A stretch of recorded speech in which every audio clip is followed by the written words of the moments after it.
Good afternoon, everyone. This is the Doctor. It's another beautiful day out here in the Pacific Northwest. Today, we're going to be spending some time talking about the full scope of Genshin Impact. I've made it to Adventurer Rank 23, experienced most of what the game has to offer, and I think I'm in a good place to give everyone on my channel a solid review of the game. So I hope all of you guys are looking forward to talking about the game's opportunities, the game's strengths, and what my personal opinion on the game is.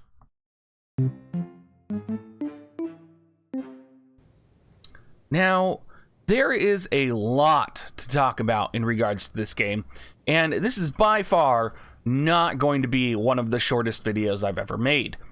I think, first off, when people are seeing Genshin Impact right now, the biggest question that I'm getting asked is it a mobile game? And that's a difficult question to answer because, yes, it is technically available on the mobile platform, but the majority of players that I talk to are not actually playing it on the mobile platform. The people who have experimented with the mobile platform have either been having issues or having struggles, and it's been sort of a problem for them to use the mobile platform. And I don't think that means this isn't a mobile game. I think it just means that it's really a game designed for next generation mobile phones, and not everybody has a next gen mobile phone right now. However, in a year, in 2 years down the road, this game will probably run on every single mobile phone out on the market. So right now, I would say this is not a mobile gaming game. I think if you're into mobile gaming and you have a mobile gaming phone, you could probably pull it off, and I do know people who have. But I think this game, in terms of the mobile market, is really thinking of the future and really pushing the boundaries of what is possible with the technology that we have right now. My personal recommendation would be to play it on PC or PS4. However, I've also heard that there's a lot of controller issues with this game. And that's through most of the PC player friends that I have. I've heard there's been a lot of syncing issues if you are dying to play it with the controller. And this also brings in another problem with the game in terms of controls, because most of the controls of the game are actually, pretty reasonable if you're playing on a keyboard and a mouse. You can actually see that they have all of them listed here, and it looks like when you first get in here, it looks like you can rebind all of the controls, but all of these controls are actually unbindable, and all the controls are also unbindable on controller. So while it looks like in the control display you have a lot of control, you actually don't. And it's actually very upsetting in terms of accessibility for a lot of people as well. If you guys aren't familiar with me, I am a primary content producer for War of the Visions. And many people who play War of the Visions, it's mostly like an autoplay game, essentially, for Final Fantasy. Well, there's a lot of people with disabilities who are playing this game, and a lot of people who play War of the Visions because it's easy for them and it doesn't cause them pain. Not being able to auto-bind this or change the keybinds is a problem for accessibility. And the reason it's a problem is because people need to be able to rebind or adjust or use different tools to assist them in order to play the game.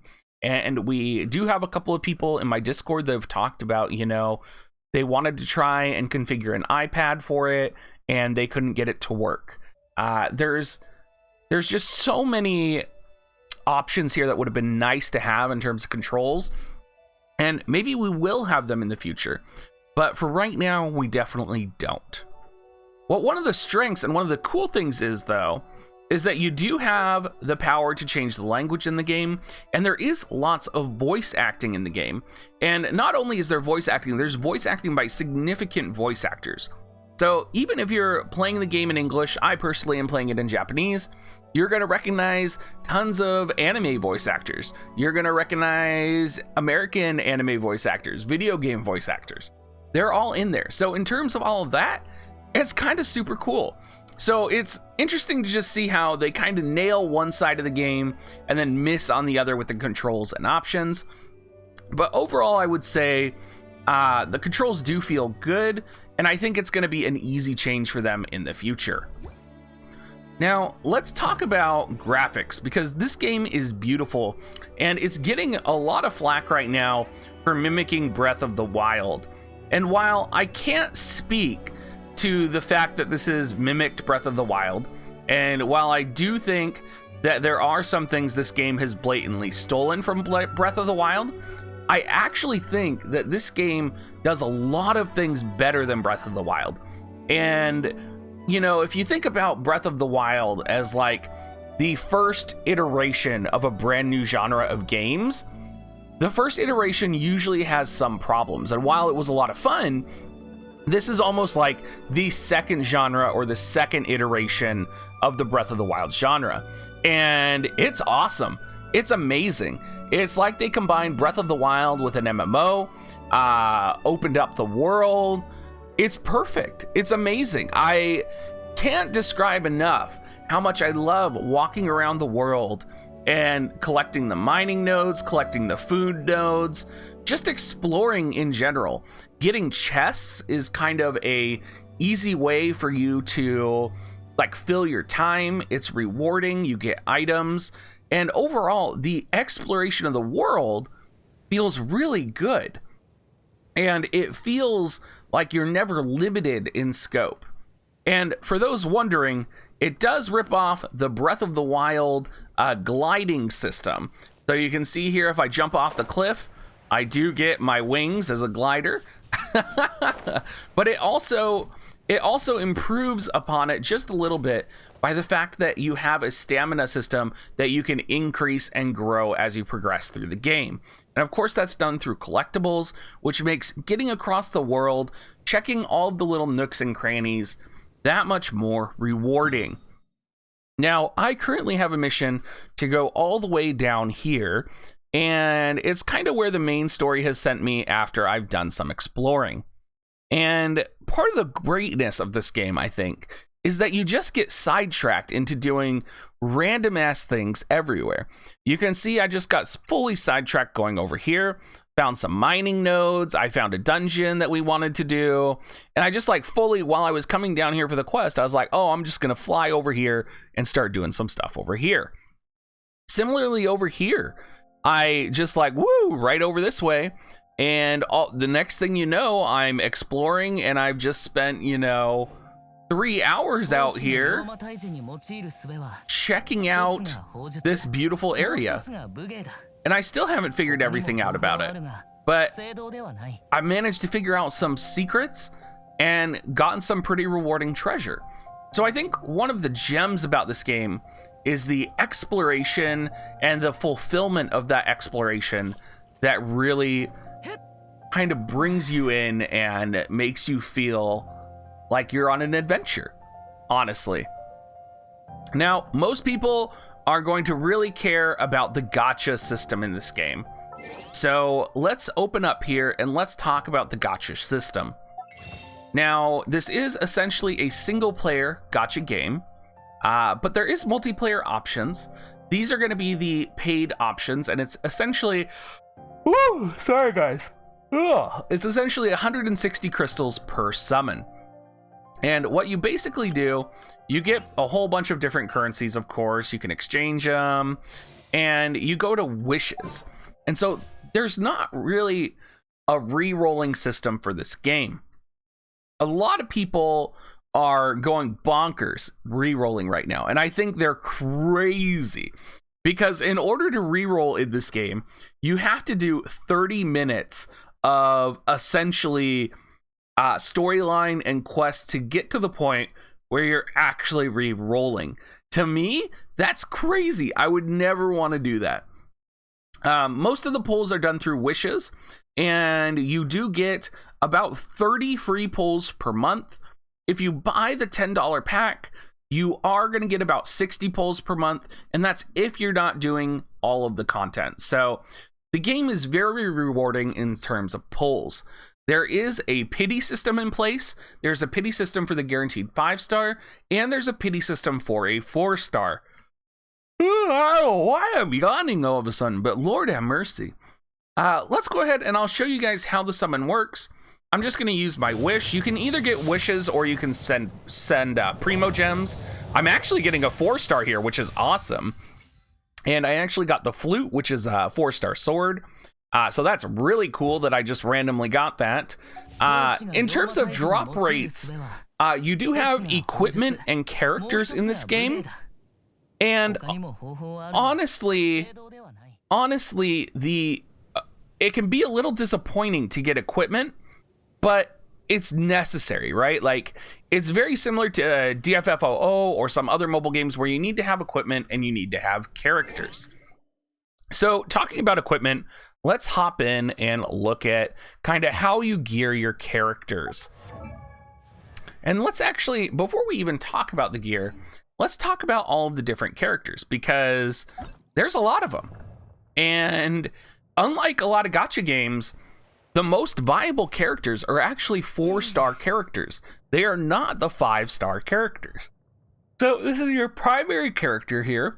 And you can see I use Chongyun here. The characters you can get for free are your main character here. Right now, if you're playing right now before patch 1.1, you can get Xiangling. You can get Barbara, who's one of the best healers in the game.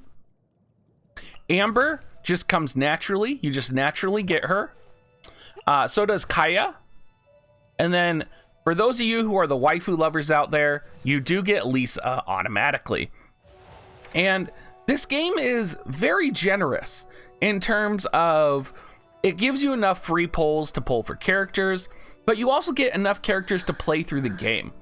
So when we ask the question, is this game free to play friendly? I would say yes. It gives you all the tools you need, and it gives you, you know, one of the most important things, which is it gives you a waifu named Lisa. But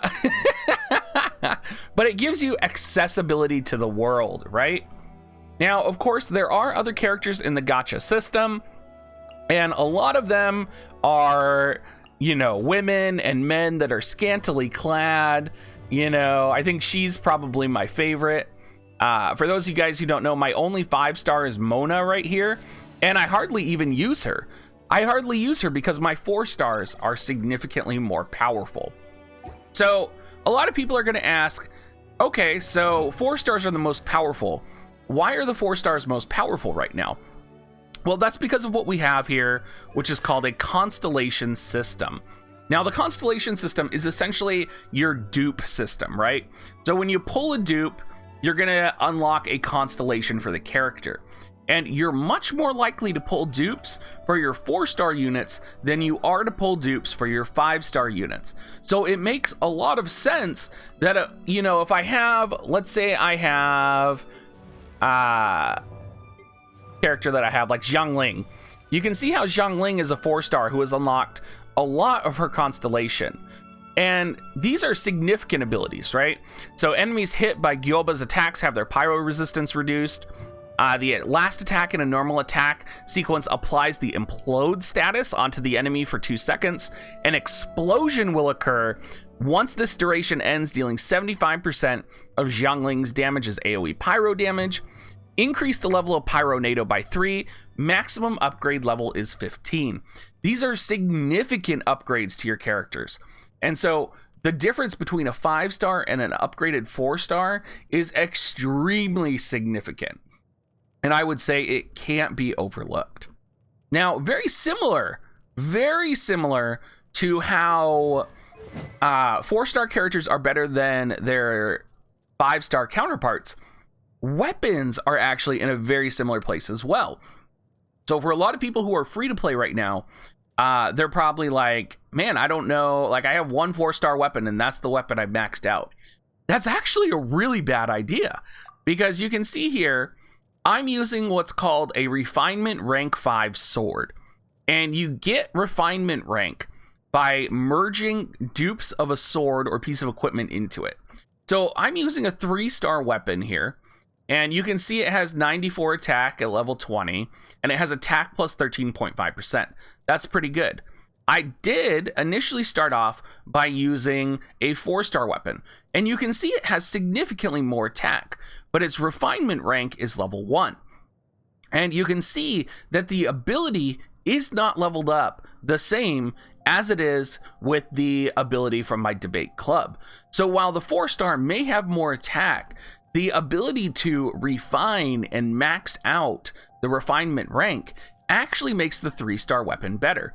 You can see here that after using an elemental skill, normal or charged attacks deal an additional 120% attack damage within a small radius on hit versus 60%. So the effect is almost doubled when I've awakened it to the 5-star. Not only that, some units are going to have better synergy with different swords. So for example, this sword up here, the Bloodstained Greatsword, increases damage against enemies affected by Pyro or Electro. This isn't going to help my character Chongyun, who is an ice character. However, Razor, who is a lightning element unit, is going to have enemies affected by Electro significantly more. So he is going to receive much more of a damage bonus from this sword than he would from any of the other weapons that are available to him. So this is one example of kind of how weapons are good and how characters are kind of built. Now, there is a system for talents, and you are going to be able to actually level these up. I'm not in a position where I can level them up yet, because I do need to get to Character Ascension Phase 2, which is kind of when you start approaching, I would say not the end game, but I would say probably the mid game to end game. And this is probably the last feature of the game that I have to unlock. But essentially you collect materials and you would update essentially their passives or their abilities that they're using. Now, there is also artifacts, which I know everybody is going to love. But essentially this is different accessories that you can equip on your characters that you can enhance and that you can sort of coordinate to put set bonuses on your characters. Now, unlike equipment and unlike characters, having dupes of these does nothing. All you do with these is enhance and awake them. So you can see I have a plus 12. It's only plus 12 because I've leveled it up, right? It's not plus 12 because I have a dupe or that I merged a dupe into it. That's not how these work. So these are kind of the more accessible area in terms of like everybody should just be leveling these and throwing them on your characters. Now, that pretty much sums up the conversation about characters and the builds. Once you have your characters, you kind of set up a party. And so you can see here that you can set up a party of 4 characters. And you want to set up characters that synergize well together. So you can see everybody has an element. And that's because every character has an element attack and an element special. So Chongyun, the character that I'm using right now, he has ice as his element. And you can see when he attacks, he puts an ice aura around and he does an ice attack. And that's going to apply chilled to any enemy around me. Now I could follow that up with Amber, who does a pyro attack here. And if my pyro attack hits a chilled enemy, it's going to melt them, which is going to deal additional damage to them. Let me hop into a battle over here and I will show you guys how this elemental system works, because it starts to get very cool. And I'm going to show you one of the coolest techniques right here, which is the dive attack. And it just feels so good when you pull it off there. All right, so we're putting Chongyun on, we're attacking the enemy, and we're gonna use our ice attack here. And notice how this enemy gets a frozen indicator above them, followed up with an electric attack, and you see there was something called Superconduct on them. Superconduct is an effect when you link ice units and electric units. And then we also have abilities to access special abilities. And so for Razor's ability here, he accesses a wolf. So if I wanted to do a lot of attack damage, I would pop this out and then I would chain this with other units, right? So I would chain this by doing like this, for example. I would swap to Chongyun, who's gonna pop in, pop his special, switch to Amber, she's gonna use her AoE ability, switch to Razor, he's gonna use his lightning ability, and they're gonna use more increased damage each time I switch, and you're gonna see that the characters gain bonuses when you switch characters. And so popping something like Superconduct or Melt, for example, also adds weaknesses to the enemies. And so adding the weaknesses to the enemies could be like defense break, you know, for doing a certain combination. And so depending on what you do, you can actually weaken the enemies, and you're going to be cycling through characters quite regularly. Now, there are also sort of barriers you can get by combining like earth elements and spheres. The elemental system is very cool, and it's difficult to describe. It's really something you need to play for yourself and explore, but it really adds a depth to the combat system that you really don't expect. And when you first play the game, you're playing as a single character, and you're running through here, and you're just like bam, bam, bam, attacking, popping your special. And then slowly, as you play more of the game and you're learning synergies, you're learning how to fight multiple monsters at once, how to deal a massive amount of damage, learning that switching characters, there's a lot of characters that when you switch to them, activates a passive if you have that ability or piece of equipment set that will trigger like plus 12% attack, for example, for switching a character. So you switch a character, gain that 12% attack, switch another character, gain plus 80 elemental mastery. And so rotating them is a way of both buffing your party and dealing increased amounts of damage. So finding a team that's synergistic in this way is really important. And just as this is very important in combat, it's also very important in the environment, because you're going to encounter things in the environment that maybe need you to have earth element.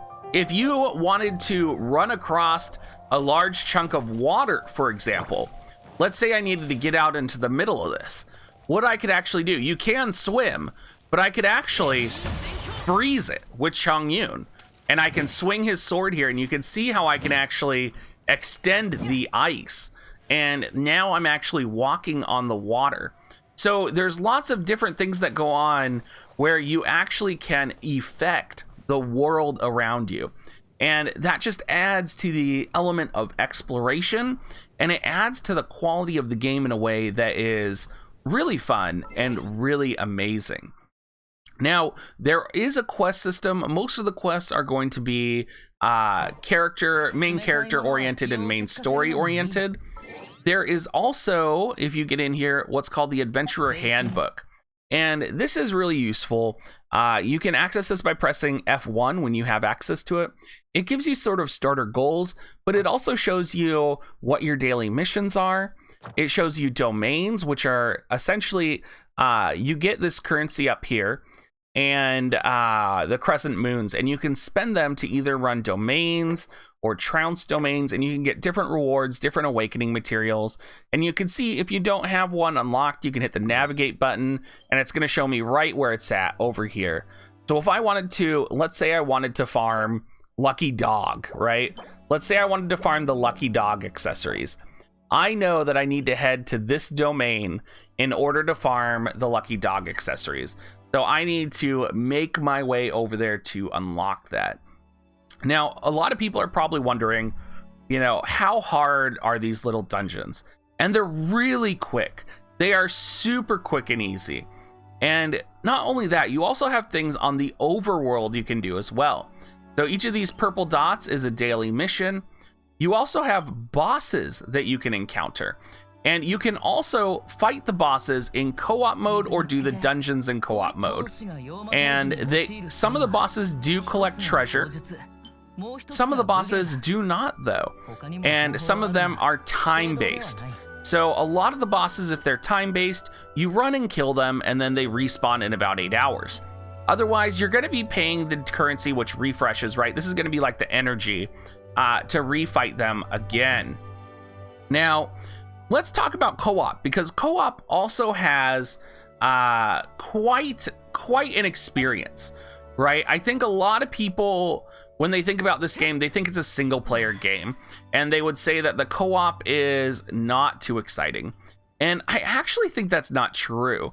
I actually think that this game is very exciting when you do it in co-op. You can get up to 4 players in co-op, and it really becomes super exciting.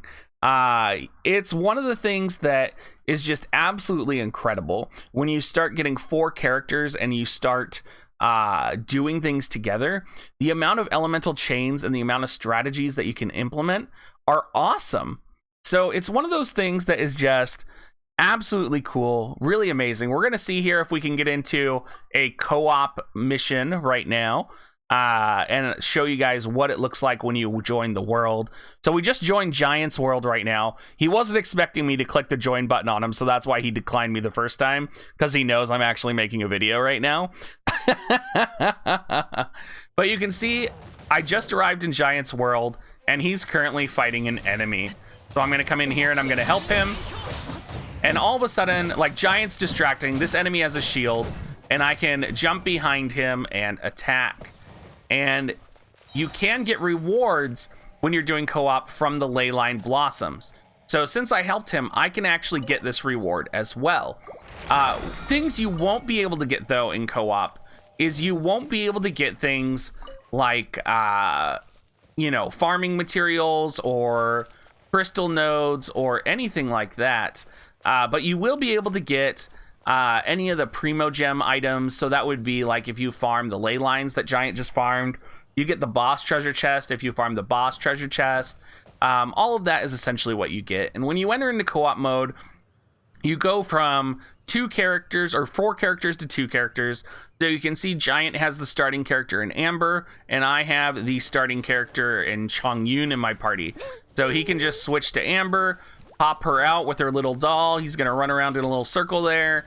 And you can actually run around and explore. So we can go and explore the world right now. And while I might not get the most benefit out of this, Giant might be finding something that he needs help on. And you're going to encounter fights in this game that you need help on. Cuttlefish, if you guys are familiar with him in my channel, he's always in the chat on Twitch. He's been featured a couple times on YouTube. But he had a fight which was just like this leyline battle where he could not beat it no matter what, because you needed to have your allies, right? And so he called me, and that's a great example of what, like, did you see how the elements interacted there? It's a great example of how co-op is used. And while there's no guilds in the game right now, while there is nothing that's going to really keep you in co-op besides like a Discord group, I think the potential for the co-op in the future with this game is amazing. And you can see I can just come and collect that reward, and I'm going to get the Wanderer's Advice and the Adventurer's Experience. So overall, I would say the co-op is pretty fun. It has a lot of potential, and I really hope that Mihio does it correctly and isn't going to, you know, shy away from it. You can also communicate if you have keyboard. You can be like, "Hi, Giant." And you can see he said howdy on there. So there's also a way to communicate, which is really nice if you want to coordinate and do different strategies. And then you just leave the team when you want to return to your own world. And it's really that simple. In terms of the game overall, people are going to ask, should I think you should play this game? And whether you're free to play, whether you're anything, I think this game is completely worth it. And I think you should definitely be playing this game. I think this is going to be one of the games of the year. I think the game has a lot of potential.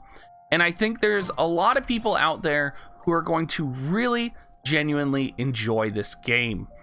I think if you're someone like me who really thrives on just exploring and relaxing in your off time, this game is going to be perfect for you. This is that game where you come home and, you know, you play it, or you play it on your lunch break when you just need to relax. You don't need to think about this game actively. You can play this game while you're watching a Netflix show and not feel like you're missing out on anything. It's a game that I personally am enjoying and that you guys are going to see featured a lot more on my channel. And I know the hype right now around this game is super like loud and super obnoxious, but my hope is that they continue to expand the game, the hype kind of dies down, and we can create our own little mole colony Genshin community as well. Thank you so much for watching, you guys. I am streaming this all night tonight if you guys are here and watching this when it does come out. Otherwise, make sure you guys support me by dropping a follow, dropping a like, or even coming by my Twitch and saying hi. Thank you so much, guys, and have a great rest of your day. Oh, I hit the wrong button.